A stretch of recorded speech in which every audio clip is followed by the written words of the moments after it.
Okay, we're live. Hi, this is William Ramsey. Welcome to William Ramsey Investigates. On today's show, I have a very special guest. His name is Scott DeLuzio, DeLuzio, and he's just published a book on August 31st, 2021. Title of the book is Surviving Son.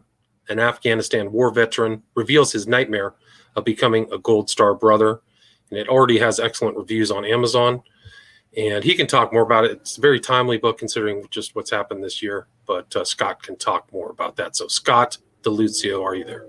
Yes, I'm here, and thank you for having me on the show. Awesome. Well, thanks for agreeing to the interview. For people who may not have heard of I think this is your first book. Can you talk about your background and what led you to write Surviving Son? Yeah, so my background is as an Army veteran. I served between 2005 and 2011. During 2010, I was deployed to Afghanistan, and my brother was deployed at the same time. We were both over there at the same time, which a lot of times people feel like that's something that doesn't happen or shouldn't happen, but it actually does happen quite often, where brothers will get deployed together.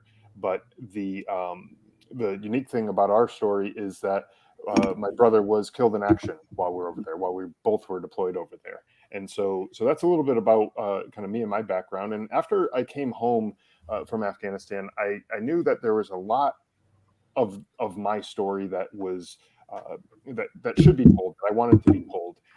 But I wasn't quite in a place, mentally in my own head to be able to write a book. But I knew there were certain things that I didn't want to forget. So I began just jotting down notes, and I had a whole long sheet of notes that was just important information I didn't want to forget.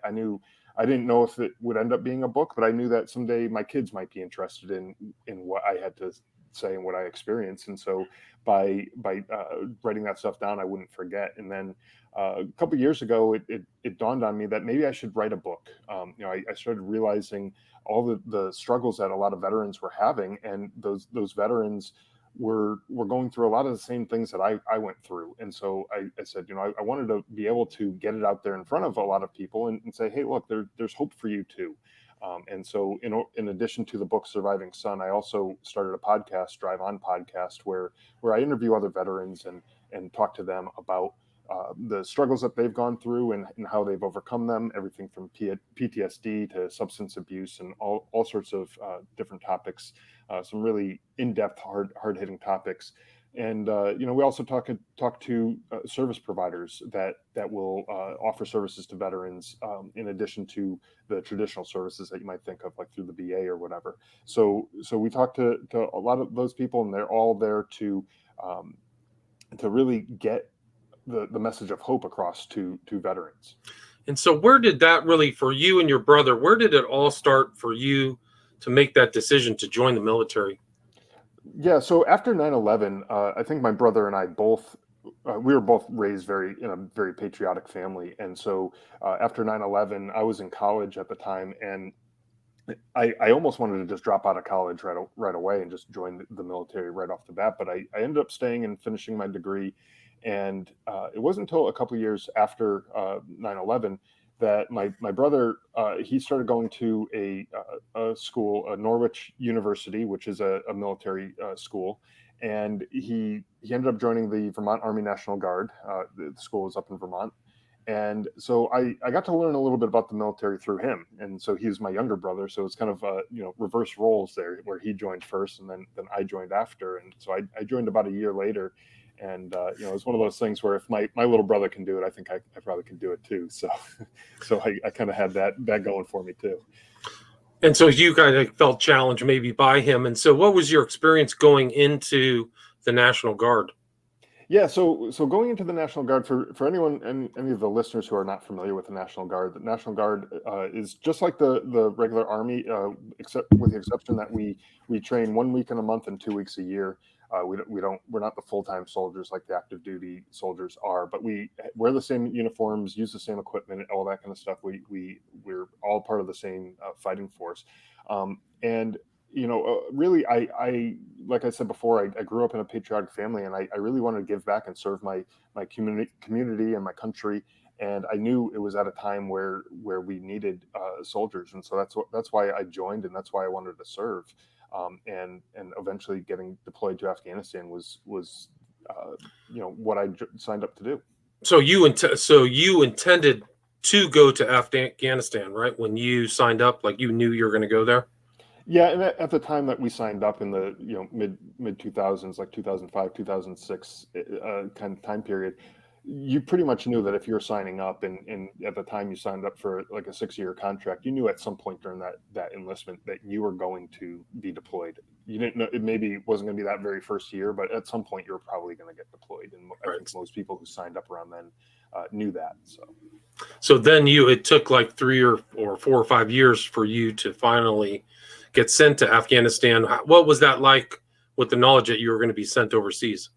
Yeah, so it was tough for me because I was in a different place in my life than I was when I signed up for the military. When I signed up and joined, I was a single guy, no real obligations at home, and by the time I got deployed, I was married and we had a newborn son at home, and so it was a much different situation for me than I had envisioned, and and so it was a hard thing to do to leave my, let's see, maybe 2-month-old son at home, who was, just brand new to my life and my wife, and we're just trying to get our bearings on being parents. We had never done this before, and so then throw on top of that a deployment, and we had a big soup of stress that kind of affected all of us. But being deployed over there was, it was difficult, but it was satisfying in another way as well.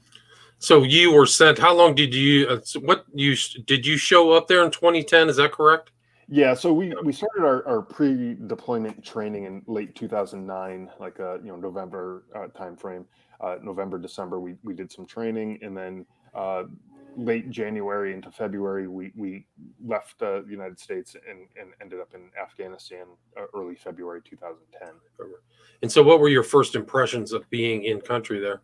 Yeah, so it's kind of funny when we first landed in Afghanistan, we landed at Bagram Air Base, and if for anyone who's been there, they know that Bagram is like a big city, and it actually kind of feels like a city with the paved roads that they have, and they actually have street signs and things like that, and it actually does feel like you're in a city, and it felt relatively safe. We didn't have anything going on really there, and so. Uh, so I was thinking to myself, well, gee, this probably isn't going to be so bad if this is what Afghanistan's like. And then we moved on to the next base, Jalalabad airfield, and that was a little more rustic. And I started to think, okay, well, maybe this is not as good as I thought it was going to be. And then we finally moved to the final base where we stayed for the majority of our deployment, and that was a very remote outpost. It was about 2 miles away from the Pakistan border, and it was out there when we What'd landed. you call it? Tokrom or something like that? Yeah, Fob Torcom Tokrom. is the name of the base that we were stationed at, and when we landed there, it was pitch black at night, and we couldn't tell if we were inside the base where we were going, or if we were outside the base. We couldn't tell, like, if really anything that was going on around us, and so it was a hectic, kind of scary situation, just stepping off that helicopter, not knowing what we were stepping out into. Right. So you were I mean, you talk about it in the book how the American military was supposed to be kind of backing up what the Afghan military was like, right? Can you Right. describe how that support role was and what you were doing with the assistance supposedly of the Afghan military? Yeah, so our job there, we were there to help kind of train the Afghan soldiers, and their army at the time consisted of volunteers with, you know they didn't really have much training. They didn't have the same level of training that the Americans had, and so we were trying to help them and teach them. But it was really difficult because when we were trying to do that, especially towards the end of the deployment for me, it was during the month of Ramadan, which, for anyone who's unfamiliar with that, it's a month of fasting and things like that, where they don't eat or drink during daylight hours at all. And during the summers in Afghanistan, it gets really, really hot.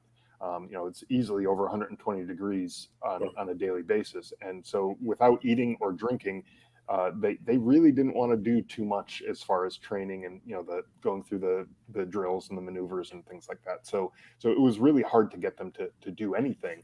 And so when it came to actually going out on missions with them and being out there, they were really having a hard time doing the missions well, and clearing the buildings and everything, because they were just so depleted of their energy and their resources and stuff because of all of that. So it was a very difficult thing to do. Right. So you were there. I mean, you were always kind of you're talking about all of the afraid. I mean, you had encounters with the Taliban and terrorists, or what we call terrorists there. And can you describe kind of what it was like for you and the average soldier there? Yeah. So our job, what we had to do over there was, for the most part during our deployment, was to secure the border area between Pakistan and Afghanistan, because the road that came through in the Torkham area was where the majority of the NATO supplies came through. And so we would pull over people. There'd be a lot of foot traffic going between the border, and we'd pull people over and scan them and do security checks on them. And so every once in a while we would have a high value target come through where it would be someone, a person of interest who we suspected might be involved in some terrorist activities. And so the thing is, we never knew one day to the next who was going to be coming through there, or who might start trying to test our reaction time and all that kind of stuff. So we always had to be on alert, even if it was a relatively peaceful area to be in. We always had to be on high alert, because you never knew when something bad could happen. And things would happen. I talk about it in the book, where there was a child who, he was riding in the back of a truck. We call them jingle trucks, but for people around here, they're about the equivalent of a dump truck that you might see in a construction site. And he popped up from the back of it, and from my perspective, it looked like he was pointing a rifle at some of our soldiers. And so I went to raise my weapon up to shoot him, to stop him. And this was, again, maybe a 10 or 11-year-old child. And I realized at the very last second that he was just holding a piece of wood that was carved out to be the shape of a rifle. And so that was one of those things where they were kind of testing what we might do. And maybe they even wanted me to shoot this kid and kill this kid, so that they can use that as propaganda to drum up support for their cause. And so, didn't you call it like the 4 S's or something like that in response? Yeah. So we had the 4 S's. It was the shout, show, shove, and shoot. So where you would actually have to shout at the person first and yell at them to tell them to stop, or whatever it was that they're doing, and then you would show or shove them if you're close enough. Where you can actually push them, push them away. Then you can finally, at that point, you can show your weapon. And then at that point, if they continue to advance, then you could finally shoot them. And so it was a long progression of things that you had to go through. Now, in a situation where there was a imminent threat, and obviously this kid, he was maybe 75 yards away at the time, so I wouldn't have been able to shove him or anything like that. So I had to almost jump straight to the shoot aspect of that, and luckily I didn't. For him, it was very lucky that I did not shoot him, because it would have been a pretty easy shot for me to be able to hit him from that distance. And you did you use interpreters there as well? Yes, we did. Yeah, we did. And the interpreters were great that we had. A lot of them, they really did believe in the cause that we were there for, and that we were helping their country rid themselves of the Taliban and all of this stuff. So they wanted us to succeed, and so they were there really working hard for us. Gotcha. And what can you describe what the cultural differences were like as somebody from the States coming into this, really on the other side of the world almost, of Muslim population, different language? Yeah, it was a definite culture shock. I mean, you can go through all the cultural sensitivity training and all that kind of stuff that we went through here, and someone can tell you all they want about what it's like over there, but until you get there and you actually experience the mud huts that they live in. Literally, their houses were made out of mud, and they would just pack bricks of mud, and they'd stack them up and make a house with like a straw roof and no running water or electricity. And it was just very primitive living. No hard paved roads in going into some of these villages, and it's a really rough life, and it was the only life that they knew. And so it was, I think, also difficult for us to show them that there's anything else out there. But we'd see things that you would never expect to see here in the United States, or any maybe even in Europe or whatever. But I would, as we were working the border area, we would see people who were just walking by and they needed to use the bathroom, and so they just stopped what they're doing and they just used the bathroom right there on the road, using their hand to clean up, and then just pick up and walk away. And to me, that was just like mind blowing. That someone is just going to stop and do that in the middle of the street, and as if it's nothing. And people were walking around them as if it was nothing. It was just normal. Wow, that's crazy. So they had the whole right hand, left hand thing that they have in desert states throughout. So wow, so no, left hand is like the accursed hand, right? Yeah, the left hand is the unclean hand. You don't use that for shaking people's hands or eating or anything like that. Everything is always with the right hand, for them. And Wow. and yeah, so it was definitely a different way of doing things. So when you're out of when you're out of like Bagram or the main city, I can't remember the name. What's the main city in Afghanistan right now? Like Kabul. So Kabul's kind of supposedly the epicenter.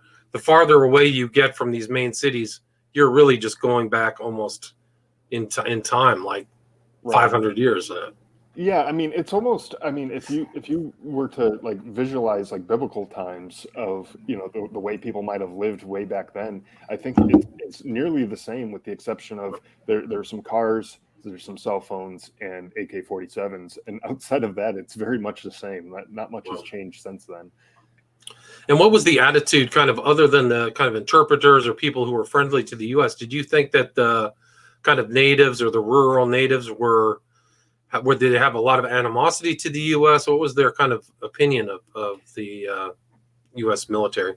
Yeah, I don't know that they necessarily had animosity, but I think that a lot of them were looking to see what was in it for them. And if we had something to offer them, then they were all for us. But if it seemed like we weren't going to help them and we weren't going to give them the things that they wanted or needed, then they would be completely against us. And so it was a balancing act, to be able to win their support. And that part of the mission was to win the hearts and minds of the people who were over there. But at the same time, it's not a blank check that we can just give them anything that they ever asked for. So there was quite a bit of a balancing act with that. Gotcha. And so then, I mean, I don't think, when I read your book, you never really encountered your brother in Afghanistan, right? No, so the last time that I saw him was back in the United States. We were actually at the same base in Indiana, Camp Atterbury, and we had dinner together the night that I was leaving that base to go off to another base for training. And so that was the last time I saw him. And we didn't really get to talk at all when we were over there. Just the communication just was difficult, between the bases, and timing of missions, and when we were on, working and things like that. We just never really had the opportunity. We would send each other an email every once in a while when we could, just saying, hey, thinking of you, that type of thing. But I never really got a chance to talk to him. The only time I really did get any kind of updates outside of the emails from him was, when I'd call home and get to talk to my parents, and that maybe they heard from him the week before or something like that, and they just fill me in with some of the details. And then how did the whole situation with him passing away occur, and how did that affect you? Yeah, so the day he died, I was out on a mission. We were flown out with the Afghan army to a very remote village. We were flown out to the mountaintop, and we went down to this village, and we were conducting our operations. We were clearing houses, looking for stolen Afghan army uniforms and weapons that the Taliban would have used. And we went through the village. We found all this stuff, and later on that day, I got a call on the radio, and find out that the commanding officer was looking for me. And so anyone who knows anything about the military, I was a sergeant, E5 sergeant, and the commanding officer very rarely would come directly looking for someone of my rank or my position. They usually would go through the chain of command of all the other people in that chain in order to get to me. And so it was very odd that he was looking for me. And so I started thinking, okay, well, geez, maybe I did something wrong, or maybe one of my guys did something wrong. And so I started trying to just run through all the things in my head, like what's going on with that. And eventually I linked up with him and got in touch with him. And we started he told me to just like come over to this kind of more secluded area, and he said, take your helmet off and take a knee. And I said, well, that sounds pretty strange. Outside the wire, outside of a base, they never tell you to take your helmet off. Like it's like a big no to take your helmet off and do that. So I was like, this must have been really bad, or something. I'm about to get some pretty bad news. And so he said, my brother, his unit got ambushed, and that my brother had gotten hit. And naturally, my mind just went to Big Brother mode. Like, how can I help him? And I wanted to, get on a helicopter. I went through the logistics of how I can get to him, and if he needed blood or if he needed an organ, if I didn't need it, he could have it, from me. And so I started going through all those mental games, trying to figure out how to get to him. And then the commander said, "No, I don't think you're really understanding me. He got hit, but he was killed."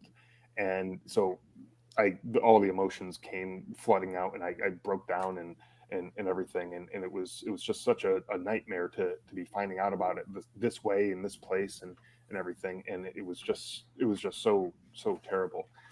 But then about 20 minutes later, our own unit started taking fire from the enemy in the village that we had just gone through, and it was a very difficult thing to be able to have to put that grief aside and switch back into army mode and go take care of my guys and do what we needed to do to keep everybody safe on our end. And what part of Afghanistan was your brother in, and what was he doing when he was shot? Yeah, so he was he was also in a somewhat of a remote village, and he was in a area called Paktia province in Afghanistan. And so what he was doing, their job was a mission to very similar to ours, where they were going out and uh, clearing a village to make sure that there was no enemy activity going on in that village. And as they're walking into that village, they ended up getting ambushed. And in that initial ambush is when he got hit. And from my understanding, he was kind of like the point man, the guy kind of in front of the formation of troops who were walking. And so he was, in the front, in the lead, and he was probably one of the first people that the enemy saw as they started opening up fire.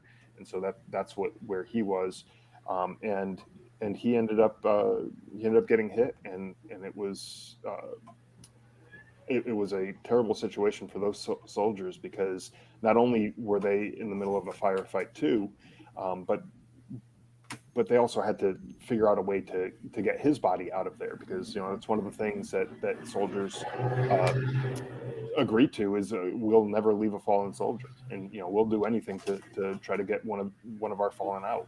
And so And a couple other people died in that firefight, correct? Not yeah, just. my brother was the first one killed, and then another soldier, American soldier, named Tristan Southworth, he was killed while trying to evacuate my brother out of that area. But I believe also an Afghan was killed as well, on fighting on our side. Um, but plenty of the enemy, the Taliban folks, were killed as well, in that. So then, what happened next? How did that unravel with you being in Afghanistan, and what was going on back home in the U.S.? Yeah, so that was one of the things that was really difficult for me. Was I was sitting on a mountaintop in the middle of nowhere in Afghanistan, and so the commanding officer recognized that I was in no shape to be there anymore, and I was obviously going to be sent home for his funeral and all that kind of stuff. So he had a helicopter come and take me out, pretty much as soon as he could after that firefight had taken place, and so I went out, and the next day there was what's called a ramp ceremony, which is where they bring the bodies of the fallen soldiers onto the plane that's going to take them out of the country. And so I like to equate that as it's kind of like a military equivalent of like a Catholic wake, where you go and pay your respects to the fallen and all that kind of stuff. And so we had that, and I was fortunate enough to be able to be blood relative to be able to be there and greet the people. And there were so many people from all over the world who came to this. Polish soldiers and civilian contractors and high-ranking military officials or generals and stuff like that. And so it really meant a lot to be able to be a part of that. But then that took us.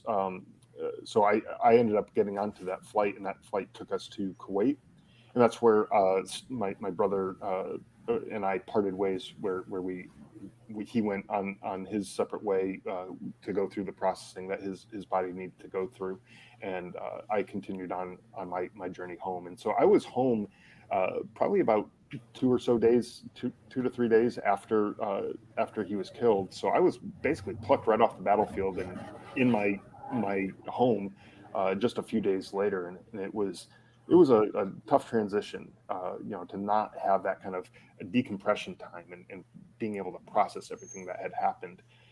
But as far as like what was going on at home, I wasn't able to call home until I got to Kuwait. So I didn't even know whether or not my parents knew that my brother was killed. And one of the protocols is there's a communications blackout after a soldier is killed, and that's just to make sure that the next of kin are notified appropriately, and so that they don't end up getting a surprise phone call by someone like myself to let them know of anything that had happened over there. So I was not allowed to call home, and it was, I was never left alone. I was always with people, but it was a very lonely feeling because I felt like I was on another planet almost with my family and the people who I really wanted to be with and be close to. It was just really hard to get in touch with them though. So you had the ceremony and the services, and what happened next to with your career in the National Guard? Yeah, so I found myself after my brother was killed, after coming back home, I just kind of in a funk. I was just not myself anymore. I was angry, I was depressed, I was sad, I was grieving still, but grieving in bad ways, and I wasn't handling it very well. And I also had gotten injured on that last mission that I was on, where I had injured my knee, and so I required some surgery on my knee, and that surgery was going to require like 6 to 9 months of healing time and physical therapy and that type of stuff. And that was about all the time that I had left in the military. By that time, I would have been discharged, and so I was going into the training every 1 week in a month and 2 weeks a year and everything, and I wasn't doing anything. I was just sitting there watching everyone else go off and run around the woods and do whatever that they do for the training, and I felt useless, and that just added on to the depression that I had. And so I looked up, would it be possible for me to be discharged early from the military, getting out of my full commitment? And in the Army, there's a regulation called the Surviving Sons and Daughters, and that's where the title of the book Surviving Son comes from. And it basically states that if you are a surviving son or a daughter who had a sibling or some other family member killed in action in the military, then you could be discharged out of the military and be released from your commitment to your contract with the military. So that's what ended up happening, and I filed that paperwork to be released early, and ultimately, like anything in the military and the government, things took a little while, but eventually I ended up getting a phone call one morning and saying, hey, your paperwork got approved and you're officially out, you're discharged. And so I didn't realize that transition was going to hit me as hard as it did. It was like a light switch going off, where one night I went to bed thinking, I still have this identity as a soldier. This is still who I am. And then I flipped the switch the next morning, and all of a sudden, boom, I'm no longer a soldier. And it was a hard to lose that identity too. And I didn't realize that at the time that it would have been so hard, but it was something that affected me quite a bit. And so, I don't think you're alone. There's many people, many veterans who experienced a lot of emotional, psychological PTSD. Can you describe what yours was like and what helped you to get through it? Yeah, so I mean, after getting back home, I struggled a lot where I was um, not sleeping enough. I was having the all the nightmares and just difficulty getting to sleep, staying asleep, all that kind of stuff, and so I was really struggling with that, and I the only way I was able to find myself able to get to sleep was either through sleeping pills or drinking too much to just make myself basically pass out and fall asleep. And that was clearly not a healthy way to do things, and don't recommend anyone use those ways of doing that. But and you're right, a lot of people do struggle with this, and they do things like self medicate, and it's just not the right way to go. And so eventually, the lack of sleep and the not taking care of myself and all of these things just all started bubbling up, and it just really did make me into a much angrier person, a different person than I had been before, and that's not the kind of person I really wanted to be. And so I said, you know what, something has to change, and only I can change me, and I can't just wait for everyone else to change so that everything else gets better. But what I ended up doing is going to the vet center, which is affiliated through the VA, and that they're available for anybody who served in any of the wars that we fought as a nation, or even for the families of our fallen soldiers. They're available for counseling for that as well.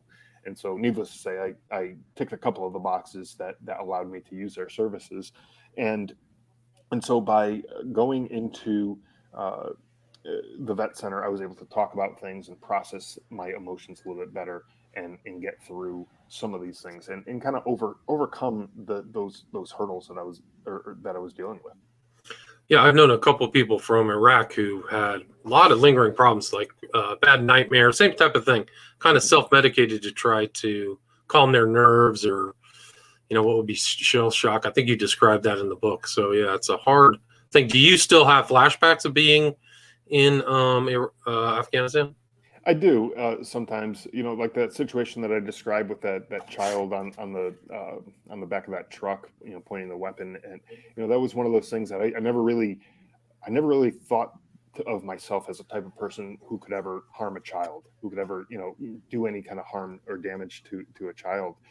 But then I was standing there with a rifle pointed at a kid with the safety off of my finger on the trigger, and I was ready to kill them. And so that was something that was just really like raw and hard to process. And I later found out that's called a moral injury, where it really strikes down like the who you thought you were, and it injures you in that way.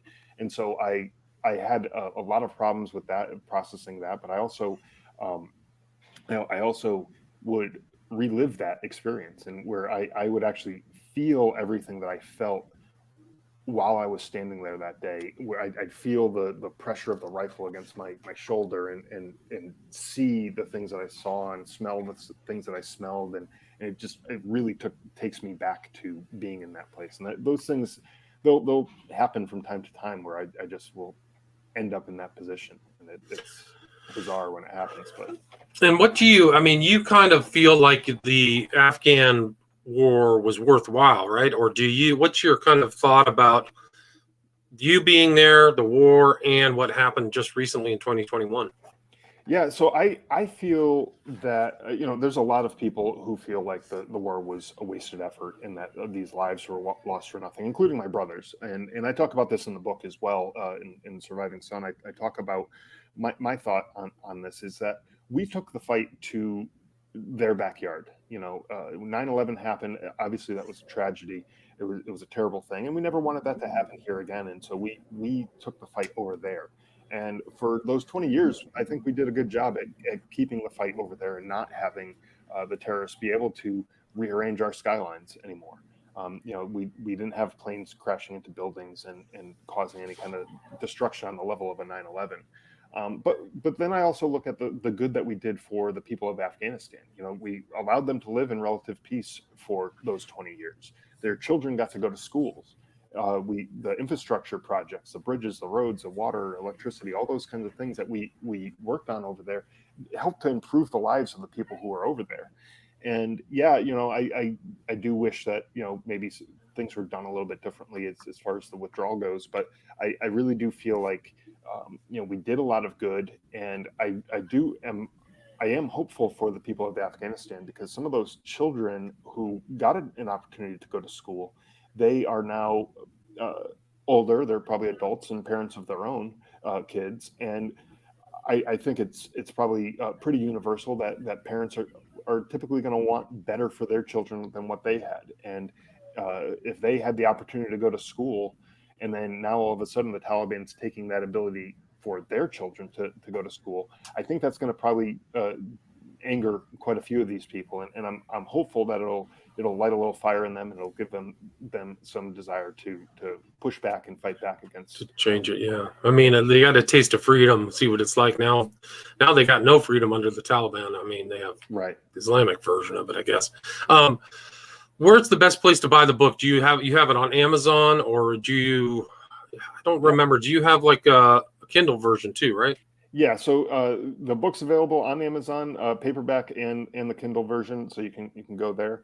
You can go to survivingsunbook.com to check that out. If you wanted an autograph copy, or we have links to the Amazon site, you can get all of that there. And as far as the podcast goes, driveonpodcast.com, or anywhere that you listen to podcasts, you can just search for Drive On Podcast, and you should be able to find it there as well. Gotcha. And it's under Scott DeLuzio on Drive On Podcast, right? And your website is survivingsunbook.com. That's correct. And people can reach out to you there. Do you have contact information there, or other social media? Yep, social media, is there. You can usually the podcast is the best way to get me. Drive On Podcast on all of the socials: Instagram, Facebook, Twitter, LinkedIn. Wherever you happen to be on there. Also, Scott DeLuzio on all those as well. So you can check all those out, and there's links to all the social media on all of those websites as well, and contact forms if you want to just reach out directly. Gotcha. And right now on Amazon, you've got 14 5-star reviews. This book was just published 2 weeks ago. Again, the title of the book is Surviving Son. An Afghanistan war veteran reveals his nightmare of becoming a Gold Star brother. And the author is Scott DeLuzio. Scott, thank you for being on the show. Thanks for having me. All right, take care. Stay there. Turn it off.